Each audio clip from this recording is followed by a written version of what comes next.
میں نے سمندر سے سیکھا ہے جینے کا سلیقہ، چپ چاپ سے بہنا اور اپنی موج میں رہنا۔ غلطی زندگی کا ایک صفحہ ہے لیکن رشتہ پوری کتاب، اسی لیے کبھی بھی پوری کتاب کو صرف ایک صفحے کے لیے رد نہ کریں۔ ہو سکتا ہے آپ کو لگتا ہو اللہ نے آپ کو بہت ساری ایسی نعمتیں نہیں دی جو دوسروں کے پاس ہیں، لیکن اللہ نے آپ کو بہت سی ایسی آزمائشوں سے بھی نہیں گزارا جس سے دوسرے گزرے ہیں۔ کبھی کسی کے مسکراہٹ کی وجہ بن کر تو دیکھو، خوشی نہیں تو سکون ضرور ملے گا۔ اللہ پاک ہمیں ہمیشہ دوسروں کے چہروں پر مسکراہٹ لانے کا سبب بنائے۔ کسی کا مان مت توڑے، مان اور محبتیں نصیب والوں کے حصے میں آتی ہیں اور نصیب والے ہی انہیں سنبھال پاتے ہیں۔ کسی کے دل میں جگہ بنانے کے لیے بہت ٹائم درکار ہوتا ہے، لیکن دل سے اترنے کے لیے فقط آپ کی ایک کوتاہی اور ایک غلطی کافی ہے۔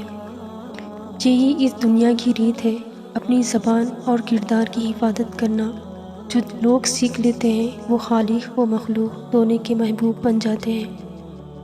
ہماری زندگی میں وہ شخص سب سے بہترین ہوتا ہے جو ہمیں اس وقت بھی سمجھتا ہے جب ہم خود بھی اپنے آپ کو نہیں سمجھ پاتے۔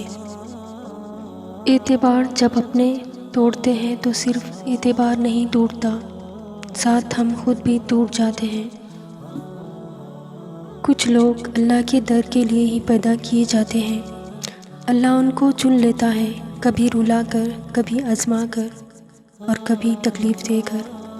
وہ اپنے خاص بندوں کو دوسروں سے الگ کر دیتا ہے، اسے دکھ کی بھٹی سے گزار کر کندن بنا کر اللہ اس کے دل کا مکین بن جاتا ہے، اور جس کو رب مل جائے اس کو سب مل جاتا ہے۔ اگر تم اپنے رب پہ بہت بھروسہ رکھتے ہو تو یہ بھی جان لو کہ تمہارا رب اس بھروسے کو کبھی ٹوٹنے نہیں دے گا۔ کون کہتا ہے کہ اللہ نظر نہیں آتا؟ ہر طرف وہی تو نظر آتا ہے جب کچھ نظر نہیں آتا۔ جب قرآن اور نماز ہمارے معمول کا حصہ بن جائے تو خوشیاں اور سکون ہماری زندگی کا معمول بن جاتی ہے۔ میرے دل کے اطمینان کے لیے اتنا ہی کافی ہے کہ جو کچھ ہوتا ہے اللہ کی رضا سے ہوتا ہے، بندوں کی رضا سے نہیں۔ کسی کا ذکر کرنے کی وجہ کوئی نہیں ہوتی، جو دل کو راز ہوتے ہیں زباں پہ رقص کرتے ہیں۔ مجھے بہت ڈر لگتا ہے کسی کا دل میری وجہ سے نہ دکھے۔ مجھے اچھا لگتا ہے سب خوش رہے۔ میں ہنسی کا سبب نہ بن سکوں تو کسی کے آنسوؤں کی وجہ بھی نہ بنوں۔ دعاؤں کا مسلسل تمہارے لبوں کی تسبیح بن جانا اللہ تعالیٰ کی طرف سے تمہارے لیے قبولیت کا ایک اشارہ ہے، اور دعائیں مانگتے رہو، اسے اپنے بندوں کے اٹھے ہوئے ہاتھوں کی لاج رکھنا آتا ہے۔ کسی کی مجبوریوں پر مت ہنسیے، کیونکہ مجبوریاں کوئی خرید کر نہیں لاتا، اور ڈریے برے وقت کی مار سے، کیونکہ برا وقت بول کر نہیں آتا۔ تمہاری سب سے بڑی جیت پتہ ہے کیا ہے؟ تم بدلہ نہ لو، معاف کر دو اسے جس نے تمہیں سب سے زیادہ تکلیف دی۔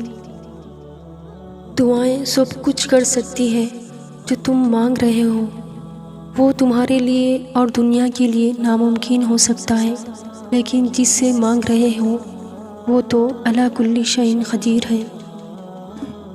ایک نماز میں اگلی نماز کی توفیق مانگنے سے بہتر کوئی دعا نہیں۔ مانگنا نہ چھوڑو، دل نہ راضی ہو تب بھی دعا کے لیے ہاتھ اٹھاؤ۔ کوئی امید باقی نہ رہے تب بھی اس سے مانگو۔ وہ جو رات سے دن نکال سکتا ہے وہ نا امیدی سے یوں امید نکالے گا کہ تم حیران رہ جاؤ گے۔